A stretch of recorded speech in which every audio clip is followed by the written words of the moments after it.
तो आप ये क्यों कह रहे हैं कि ये फैसले हुकूमत नहीं कर रही? बिल्कुल राना सनाउल्लाह वगैरह आके जितने भी लोग हैं वो तो कहते हैं कि गलत किया, उनके साथ जो हो रहा है ठीक हो रहा है, वो बिल्कुल ठीक कह रहे हैं, आप ओनरशिप लेते हैं, तो फिर ये हुकूमत के तो हुकूमत गलत कर रही है, ये हुकूमत का बिल्कुल। देखिए, अब पूरे इस्लामाबाद को शायद कई चीज़ें ऐसी हैं कि जो आप और मैं टीवी के ऊपर बैठ के डिस्कस भी नहीं कर सकते क्योंकि वो चलनी ही नहीं है।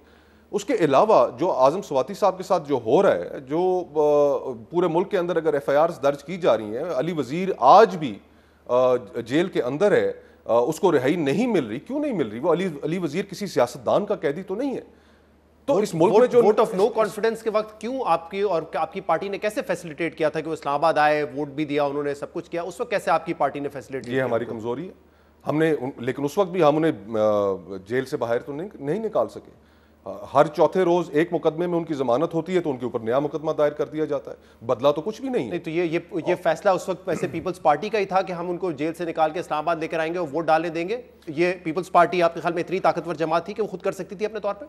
इसके अंदर शायद फैसिलिटेट किया हो, मेरे इल्म में नहीं है, लेकिन शायद फैसिलिटेशन फिर हुई हो कि उनसे उस वक्त जब इनको ज़रूरत थी उनके वोट की तो उस वक्त वोट ले लिया गया। और उसके बाद फिर अब गालिबन मैंने अखबारात में पढ़ा है कि स्पीकर साहब जो हैं वो अली वजीर के प्रोडक्शन ऑर्डर्स भी नहीं इशू कर रहे हैं। और वैसे तो आपकी सारी तनकीद को बर्दाश्त किया जा रहा था। मेरे ख्याल से आजम स्वाति साहब के ट्वीट में आपने लाइन क्रॉस कर दिया, आपने इंटेलिजेंस एजेंसीज को वहां पे मुखातिब किया, शायद इसी वजह से इस्तीफा मांग लिया गया। इस्तीफा आपको देखें, एक वजह तो बताई होगी ना कि नहीं, वजह कोई नहीं। मुझे तो जैसे ही कहा गया, मुझे पता है वैसे आप किससे मिले थे, किसने आखिर में? जी, मैं फारूक नाइक साहब से मिला था। फारूक नाइक साहब से मिला था और उन्होंने मुझे फ़ोन किया कि आपसे मिलना है। मैंने कहा सर आप सीनियर है, मैं खुद आ जाता हूँ, बताइए क्या मामला है। तो मैं पहुंचा उनके पास तो उन्होंने मुझे कहा कि इस तरह का पार्टी की आदत का एक ही मुझे इंस्ट्रक्शंस आई हैं कि आपसे इस्तीफ़ा मांगा जाए। मैंने कहा सर हाजिर, बहुत बहुत शुक्रिया। वो मैं 1-2 मिनट में ही मैंने कहा कि जी कि मैं आपको इस्तीफ़ा अपना भेज दूंगा और मैंने फिर उसके फ़ौरन बाद अनाउंस भी कर दिया। सिंपल। एक और ट्वीट में 27 नवंबर को आपने यही कहा था, तमाम मिसालें देके कि जो कुछ इस वक्त सियासी मुखालफिन के खिलाफ हो रहा है, या मरियम नवाज के साथ हुआ या फरियाल तालपुर के साथ हुआ, आपने कहा हुक्मरान कोई और है, हम हैं ख्वामा इसमें। तो ये हुकूमत खुद नहीं चला रही है। देखें शहजाद भाई, हम 70 साल से जिस तरीके से 75 साल से इस मुल्क को चलाते रहे हैं ना, आज हमें नजर आ रहा है कि मुल्क कितने बड़े क्राइसिस में है। हमें अपनी रविश तो बदलनी होगी। हमें अगर अगले 25 साल तक पाकिस्तान इंशाल्लाह व्हेन इट टर्न्स 100, तो हम उस वक्त भी आप और मैं बैठकर यही गुफ्तगू कर रहे होंगे कि यार ये हो गया वो हो गया। हमें चीजें बदलनी या तो शायद हमारे बच्चे बैठ के, या शायद हमारे बच्चे बैठ के।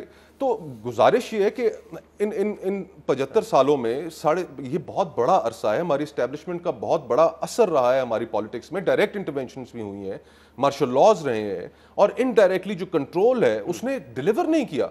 अगर पाकिस्तान को मजीद चलाना है तो हमारी आज इकोनॉमिक सिचुएशन जो खराब हुई हुई है वो पॉलिटिकल टर्मोइल की वजह से हुई हुई है।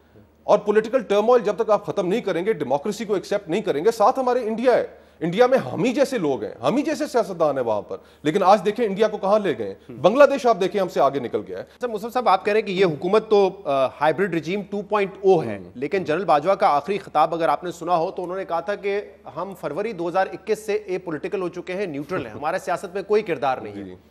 तो और फरवरी 2021 के बाद ही उन्होंने बकौल मुनस इलाही साहब के उनको फोन किया और उनको कहा कि इमरान खान साहब के साथ जाकर मिल जाओ। जी, और ये फरवरी 2021 के बाद हुआ। जी, वो भी हुआ। सेनेट में आपने कैमरे भी निकाले थे, कैमरे भी फरवरी 2021 के बाद थे। लेकिन आप तो कह रहे हैं कि इस वक्त भी जो कुछ हो रहा है वो ये हुकूमत नहीं कर रही, ये उनसे करवाए जा रहा है, ये ओनरशिप ले रहे हैं। देखना, तो आज भी आपको लगता है कि एस्टैब्लिशमेंट पॉलिटिकल नहीं है? देखिए, हम तो ये तवक्को कर रहे थे कि आसिम मुनीर साहब आर्मी चीफ बने, वो चीज़ों को रीसेट करेंगे। इस वक्त हमारे मुल्क की जो अफवाज है उनको बहुत बड़े चैलेंजेस का सामना है। जी, TTP एक दफ़ा फिर से सर उठा रही है। हमारे सिर्फ इस साल में तकरीबन 150 के करीब हमारे फौजी जवान और हमारे पुलिस के जो एहलकार हैं वो शहीद हो चुके हैं। अफगानिस्तान में जो हुकूमत जिसको हमने बड़ा चीयर किया, हमने बड़ा कहा कि जी अफगानों ने गुलामी की जंजीरें उतार फेंकी हैं, आज काबुल में वो बैठे लेकिन हमारे बॉर्डर पोस्ट के ऊपर बमबारी कर रहे हैं। आज तमाम अखबारात की हेडलाइंस हैं।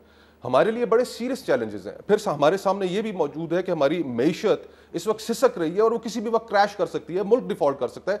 हम एक बड़े क्रिटिकल जंक्चर पे हैं। और इस सारी सूरत हाल में जो पिछले 7-8 महीने में जिस तरीके से हमारी जो फौज है वो क्रिटिसाइज हुई है, पॉलिटिक्स के अंदर इन्वॉल्वमेंट की वजह से उसको क्रिटिसिज्म का सामना करना पड़ा है।